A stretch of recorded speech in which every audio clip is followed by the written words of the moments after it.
She's beautiful, man, and like I said, but she's a sweetheart too, man. And she's always come up and mess with me, and like I said, I flirt with her all the time. Yeah, Nia's a sweetheart, but the one thing I like about her, she don't take no shit.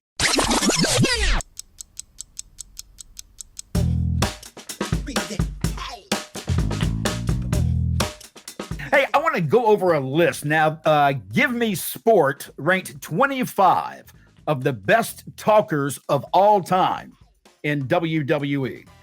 I'm going to just kind of go down this list. I want to get your opinion because there may be some names missing from this list, and there may be some names that don't belong on the list. Get your opinion. Top 25 talkers for WWE as told by Give Me Sport here at the ranked top 25. Number 25, The Miz, which I do believe Miz is one of the better talkers WWE has ever had. I agree with that. Sami Zayn at number 24. Becky Lynch at 23. Followed by Randy Orton at number 22. Number 21 was Macho Man Randy Savage. Where would you put him on talkers, Teddy, when it came to Randy Savage? Oh, I'd put him in the category of number 3 or 4. Yeah, that surprised Wouldn't me. have him down there, wouldn't have no 20-something, you know what I mean? God. Yeah. All right. So the next one after Randy is CM Punk at number 20. Number 19, Kevin Owens. Number 18, Mick Foley. Followed by Seth Rollins at 17. Scott Hall at 16. Now, I see you shaking your head. Tell me what you're thinking right now as I'm reading these. Seth Rollins shouldn't be in no 17 either. Seth Rollins should be right up there with 1, 2, and 3. Okay. Yep. Let's see who else we got. We got number 16. I mentioned Scott Hall. Number 15. This one surprised me. The Undertaker at number 15.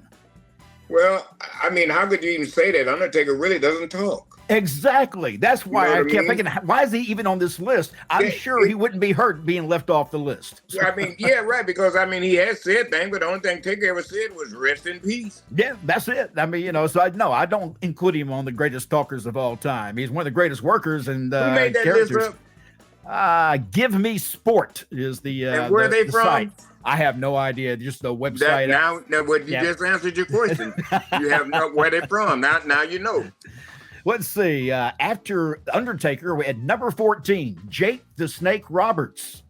Now, Jake is one of the ones I would say should easily be in the top 10. Exactly. Jake was a hell of a talker. Yeah. Number 13. You ready for this one? Yeah. At number 13, Dusty Rhodes. Oh, no. He should be up there in that 1-2 category, brother. Yes, not sir. 13. I mean, you got a bunch of idiots. Yes, I do. I mean, you guys, whoever made up this list, you just about as dumb as a brick, it looks like. Let's see. Yeah. After Dusty Rhodes, we have at number 12, Hulk Hogan.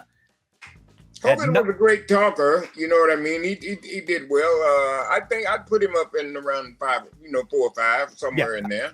I agree. Number 11, Vince McMahon. Oh, he's got to go up higher than number 11. I mean, Vince was great on the mic. You got to put him in at least 2 or 3 right there. Yeah, I mean, he's one of the best workers of heel, even as just a character in itself, not just on the microphone, but in the ring. Whatever he did, man, he was hated. He was one of the top heels ever, as far as I'm concerned. Well, he knew how to sell, and he knew what to do. He made it real. That's what I learned from him. You be real, you're out there. Yep. Yeah. After Vince McMahon at number 10, now we're in the top 10 now of the best talkers in WWE, as according to Give Me Sport. Give me a break. Here is our top 10 now. Shawn Michaels at number 10. Did you ever think Shawn was a great mic worker? I never considered him really a mic worker. He was good on the mic, but I just thought of him more as the guy who did his stuff in the ring.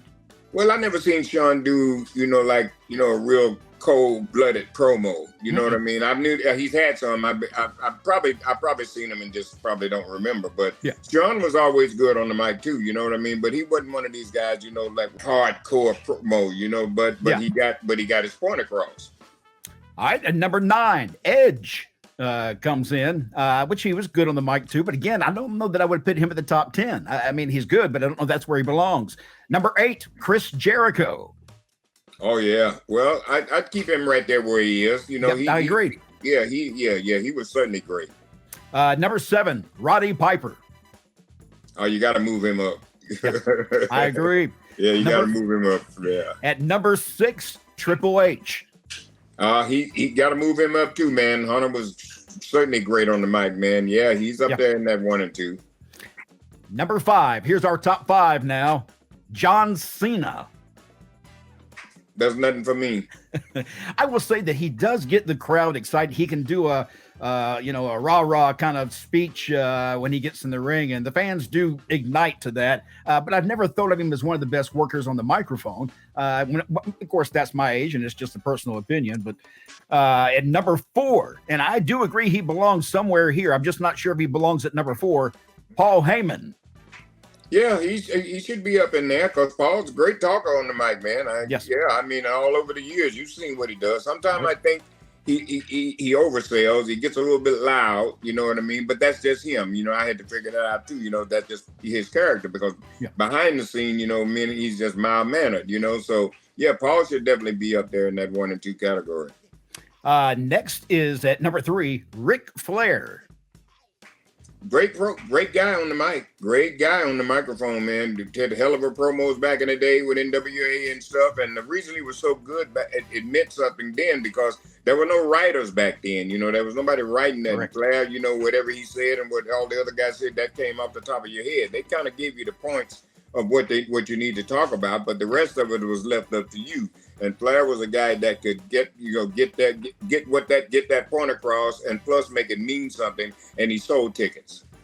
Let me ask you before I get to the top 2, names that they have on this list. Who do you think belongs at the number 1 position of the best talker in WWE over all the years? The Rock. Well, let's see who's at number 2. At number 2, Stone Cold Steve Austin. And at number 1, The Rock. You're right. The Rock. I think everybody will probably universally agree The Rock belongs at number 1 and number 2 being Stone Cold. Him and Flair can switch that role at 2 and 3 maybe. But I still believe Stone Cold may be a little bit hotter than Ric Flair was on the microphone. Paul Heyman, when you start taking these names and really looking at them on the list, you start going, well, I juggled this one here and that one there. And it's really hard to say, but your top 3, if you had 3 that you had to make at the top 3, we know The Rock at number 1, who would 2 and 3 be for you? Well, Stone Cold Steve Austin would be number 2 right there. And I'd have to go with Hunter with number 3. Because I've watched him with some serious promos, and him and CM Punk had the best promos because basically some of that was real, and that's why I saw the strength and stuff in Hunter. Yeah. I think that's why I gravitate to that kind of stuff because I like promos that are delivered that way and how they deliver them. And a lot of times I don't think people understand that when they're delivering these promos, they're helping narrate the show. And you've got to have somebody that can get a point across, make sense of what they're trying to say, and move on. So the show has a flow. And that's why it's so important that we have somebody who can really use a stick. And lately, it seems like everybody knows how to use a stick. So, well, you can use it all day long. You know what to do with it? Yes, that's true. You know, I don't see when I came to work, I didn't just show up; I showed out. Oh yeah, you don't want to just collect a paycheck. Yeah, right. Right. RVD, I know you didn't see this because you don't watch AEW, but he made a surprise visit to AEW last week and appears that he's going to be ready to do a little program with Jack Perry or the former Jungle Boy. And I'm curious, first of all, any stories with you and RVD that you can share? Oh man, I don't know. Let's see. Me and Rob, we did ride together one time back in the day, a little bit. You know, only thing I can share with Rob is just, Rob just an outstanding guy, man. Real mild mannered, and he's so nice. So sometimes people take advantage of him, and I've seen that happen to him too. People take kindness for weakness, but Rob is just all around nice guy. And the only thing I can tell you about Rob is, we had great times, and we stayed just as high as kites each and every day. So I was about to say, I know he's a moonwalking brother. Oh yeah, so so I love Rob, man, the great guy. Yeah, Rob, I was really excited to see when he hit the ring because it was like, wow, it's been a long time since I've seen him in the ring, and then I saw. But I thought somebody told me they wouldn't hire no old people. Yeah, now look at that. Look at that. See what I'm saying? Yeah, See what I'm saying? yeah. Brother, believe me, I know what this is. Yeah, and I saw RVD put out on social media a video where he was doing that split, with his legs across the chair thing. Brother, he can still do that. And I think he's my age. I believe that we're the same age, 59 or 60. Right. And that just amazed me. I'm like, the flexibility, he still has it. He's still got it. And so it's be curious to see how he does in the ring and maybe kind of, give the rub to this young guy and see what happens after all that. Oh, I think he'll be all right, man. I'm just happy for him. I'm, just to see him get another chance, in the business, get a chance to get back on TV and get going again, man. That's great for Rob, man. Congratulations to him. Ricky Steamboat was somebody else who appeared on AEW programming last week. He was a special guest referee for the CM Punk versus Ricky Starks match. Ricky Starks now is a heel and CM Punk is the face as they are presenting it right now. But I want to focus on Ricky Steamboat. He still looked great for his age. I mean, my God. That guy has never looked old to me, and he always looks like he's in perfect health. You got to quit worrying about age. You hung up on that for some reason. I have no idea.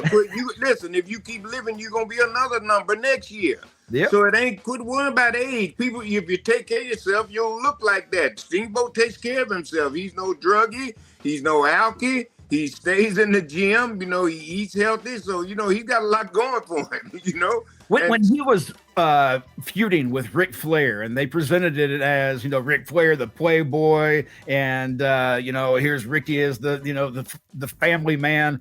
That really was the case, was it not? Is that not really Ricky? Is he not really kind of a good guy in the back too?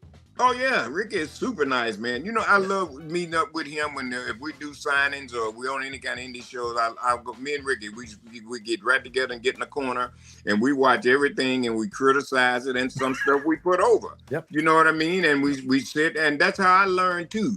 To sit and be talking with a guy like Ricky Steamboat, you know what I mean? And he shares those secrets, and that knowledge that he has for the ring, he's sharing that with me. And he didn't just start doing that. Me and him have always been close and talked to each other, over the years. So I learned, but a lot of people never thought I learned. You know what I mean? Yep. So yeah, you have to keep it a secret because you can't let them know everything. Nia Jax is now rumored to be making a return to WWE. She was in something on social media I just saw yesterday. Her and Charlotte Flair, they were working out together, and she has peeled off a lot of weight. Have you ever had a chance to meet her? Did you work with her? Oh, I used to flirt with her all the time. Tell me more.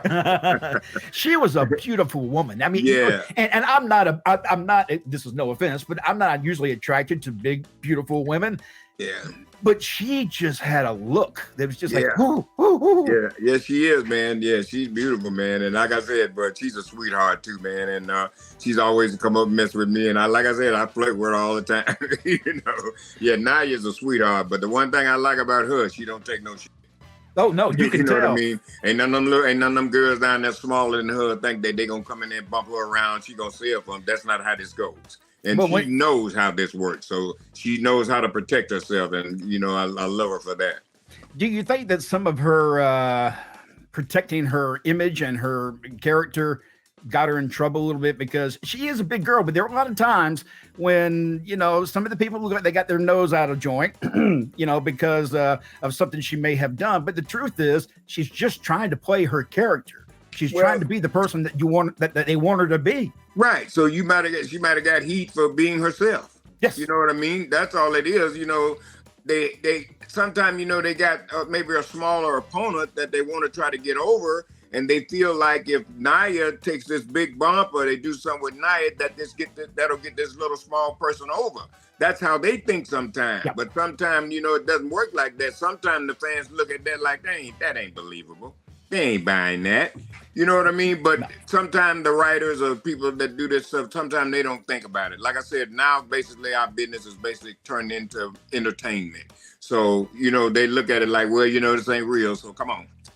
But people like Nia, it is real to them because they were trained and brought up the right way to protect yourself. You know what I mean? Don't get out there and let nobody bury you. Nothing wrong with doing business, but there's always a way to do business. Do you think that they would try to bring her into the family storyline, or do you think it'd be best to keep her away from that? I'd keep her away from that. Yeah, because they've been involved in that so long now.